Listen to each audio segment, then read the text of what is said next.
ले फिर आ गए सब राज्य खुशे। हाँ, तेरे को क्या लगता था कि नहीं लौटेंगे? गलत। जब तक तोड़ेंगे नहीं तब तक छोड़ेंगे। बहुत लंबा दंगल चलेगा रे तोर हमारा।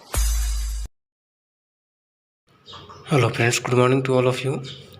क्लास 12th हिंदी में हम आपके समक्ष अभिव्यक्ति माध्यम के MCQ क्वेश्चन लेके आए हैं और जिस प्रकार CBSE ने पैटर्न चेंज किया है उसी के अकॉर्डिंग आज इस वीडियो में हम आपको टोटल 20 क्वेश्चन कराने वाले हैं। तो इस वीडियो को पूरा देखिए और इनमें से आपको कहीं ना कहीं एग्जाम में 2-3% देखने को ज़रूर मिलेंगे। चलो शुरू करते हैं वीडियो को। पहले 5 प्रश्न आपके समक्ष दिखाई दे रहे होंगे।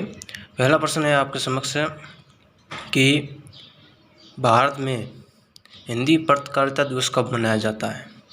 भारत में हिंदी पत्रकारिता दिवस कब मनाया जाता है, तो राइट आंसर आपका हो जाएगा ऑप्शन बी 30 मई को। ठीक है। दूसरा प्रश्न है नाटक का सबसे प्रभावशाली तत्व कौन सा है। नाटक का सबसे प्रभावशाली तत्व कौन सा है। पहला ऑप्शन है चरित्र, दूसरा है प्रकाश योजना, तीसरा है तथ्य, चौथा है रंगमंचयता। आपको कमेंट में आप आंसर लिख सकते हो और ये ज़रूर मिलान करें कि आपके कितने सही हो रहे हैं। तो इसका जो आंसर हो जाएगा 4 रंगमंचयता राइट आंसर हो जाएगा। क्वेश्चन नंबर 3 है संवाददाता के कार्य का विभाजन उसकी रुचियों और ज्ञान को ध्यान में रखकर करने की मीडिया की भाषा में क्या कहते हैं। राइट आंसर ये बिल्कुल सिंपल आंसर है, आप इसको दे सकते हो डेडलाइन, बीट, बाइट्स या डेस्क। तो राइट आंसर आपका समक्ष है बीट। तो इससे क्या कहा जाए बीट, यानी उनकी संवाददाता को उनके रुचियों के अनुसार और ज्ञान के अनुसार काम को बांट दिया जाता है। तो इस मीडिया की भाषा को उसको कहते हैं बीट कहते हैं। चौथा प्रश्न है आपके समक्ष आलेख की भाषा की विशेषता बताइए। आलेख की भाषा कैसी होनी चाहिए। हम आलेख लिखते हैं, आपका एग्जाम में आएगा आलेख और फीचर आएगा, तो इसको भी हम अलग से एक वीडियो आपके समक्ष लेके आ जाएंगे। तो आलेख की भाषा किस तरह होनी चाहिए, सहज, सरल और रोचक, और ये तीनों। तो राइट आंसर हो जाएगा ये सभी। ठीक है। पांचवा प्रश्न है फीचर का प्रमुख उद्देश्य क्या है। पहला ऑप्शन है मनोरंजन करना, औपचारिकता, ज्ञानवर्धन करना, सार्थकता। फीचर का प्रमुख उद्देश्य क्या है। तो फीचर और आलेख का सबसे प्रमुख उद्देश्य तो यही होता है कि ज्ञान का वर्धन करना, यानी ज्ञान पर तो ये बनाया जाता है। ठीक है। तो नेक्स्ट जो हमारा प्रश्न है प्रश्न नंबर 6 है फोटो के माध्यम से घटना को समाचार पत्र में प्रस्तुत करना क्या कहलाता है। यानी कि हम जब न्यूज़ देखते हैं तो उसमें फ़ोटोज़ आते हैं, तो फ़ोटोज़ को फ़ोटो वाली घटना को हमारे समक्ष रख के समाचार प्रस्तुत किया जाता है, तो उससे क्या कहा जाता है। पहला ऑप्शन समाचार छायाकार, दूसरा है कॉर्निस्ट, तीसरा है फीचर, चौथा कलाकार। तो आपको समय दिखाई दे रहा है फीचर और कलाकार तो होंगे ही नहीं, तो इसका राइट आंसर हो जाएगा ऑप्शन फर्स्ट पत्रकार छायाकार। ठीक है। दूसरा प्रश्न है निम्न में से कौन सा गुण संवाददाताओं में पाया जाना अपेक्षित होता है। कौन सा गुण संवाददाताओं में पाया जाना चाहिए, वही है। तो पहला ऑप्शन पैनिक यानी कि एकदम उस दृष्टि जिस घटना पर हो उसके लिए पूरी ज्ञान होना चाहिए, निर्भीकता, सत्यनिष्ठा, या फिर तीनों। तो ऑप्शन 4 हो जाएगा तीनों। किसी भी समाचार पत्र के लेखन तथा संपादन से जुड़ा व्यक्ति क्या कहलाता है। किसी भी समाचार पत्र का समूह होता है, उसके लेखन तथा संपादन से जुड़ा हुआ व्यक्ति उसे क्या कहते हैं। ऑप्शन है आपके समक्ष संपादक, पत्रकार, उप संपादक या मुख्य संवाददाता। तो राइट आंसर आपके समक्ष हो जाएगा ऑप्शन 2।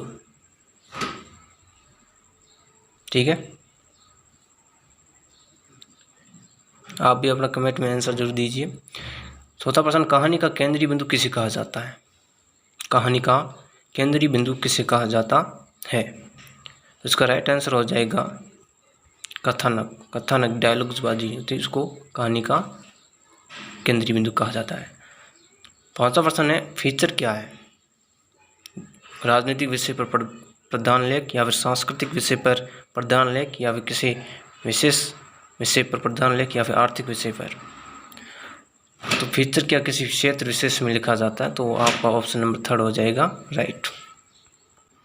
नेक्स्ट है, किसी भी समाचार पत्र के लिए स्वतंत्र रूप से लिखकर पारिश्रमिक प्राप्त करने वाले पत्रकार क्या कहलाते हैं। समाचार पत्र में एक ऐसे पत्रकार होते हैं जो स्वतंत्र रूप से लिखते हैं और वेतन प्राप्त करते हैं, उन्हें क्या कहा जाता है। ऑप्शन है फ्रीलांसर, संपादकीय, रिपोर्टर, विशेष संवाददाता। तो राइट आंसर हो जाएगा फ्रीलांसर। ठीक है। नेक्स्ट क्वेश्चन है, नाटक का प्राण तत्व किसे कहा जाता है। नाटक का प्राण तत्व किसे कहा जाता है। चरित्र को, रंगमंचिता को, भाषा को या फिर संवाद को। नाटक का प्राण तत्व कहा जाता है भाषा को। आप अपने आंसर कमेंट बॉक्स में ज़रूर लिखिए और चैनल को ज़्यादा से ज़्यादा सब्सक्राइब कीजिए और अपने दोस्तों को भी शेयर कीजिए। तीसरा प्रश्न है, पत्रकारिता का मूल तत्व क्या है। पत्रकारिता का मूल तत्व क्या है। ऑप्शन है आपके समक्ष, नई सूचनाएं प्रदान करना, मनोरंजन करना, टिप्पणी करना या पाठक वर्ग तैयार करना। तो प्राप्त करता है हमें समाचार पत्र हमें प्राप्त होता है क्योंकि हमें ये क्या प्रदान करता है, नई नई सूचनाएं प्रदान करता है। तो ऑप्शन हो जाएगा फर्स्ट। नेक्स्ट क्वेश्चन है, विशेषीकृत पत्रकारिता के अंतर्गत मुख्य रूप से कौन सा क्षेत्र आता है।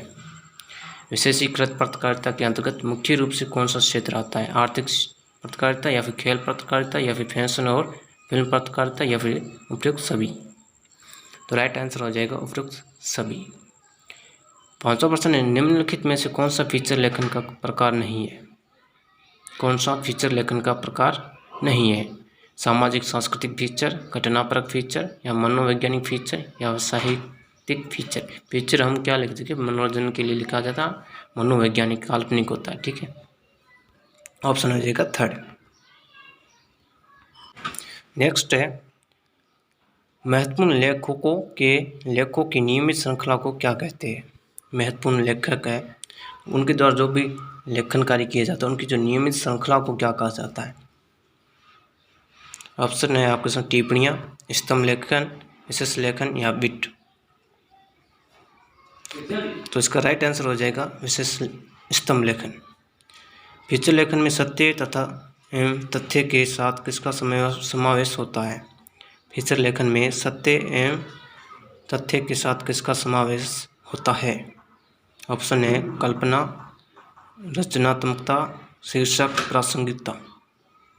तो राइट आंसर हो जाएगा रचनात्मकता, ऑप्शन 2। नेक्स्ट क्वेश्चन है, नाटक लेखन का दूसरा महत्वपूर्ण तत्व किसे कहा जाता है या किसे माना जाता है। नाटक लेखन का दूसरा महत्वपूर्ण तत्व है बिंब, संद, शब्द या भाषा। पहला था कथना, फिर है शब्द। ठीक है, ऑप्शन 3rd। अगला प्रश्न है, निम्नलिखित में से किस विद्या में मनोगत भाव को कलात्मक रूप से अभिव्यक्त किया जाता है। ऑप्शन है कहानी, कविता, नाटक या फिर उपन्यास। विद्या में मनोगत भाव को कलात्मक रूप से कोई व्यक्त करता है वो कौन सा है, तो उसमें होगी कविता। ठीक है। नेक्स्ट क्वेश्चन है, किसी विशेष क्षेत्र जैसे खेल जगत आदि के लिए लिखने वाला जो पत्रकार है उन्हें क्या कहा जाता है। हमने पहले ही पढ़ चुका है ये इम्पोर्टेंट पर्सन है, ये सबसे इम्पोर्टेंट पर्सन है ये। इसका राइट आंसर हो जाएगा बीट।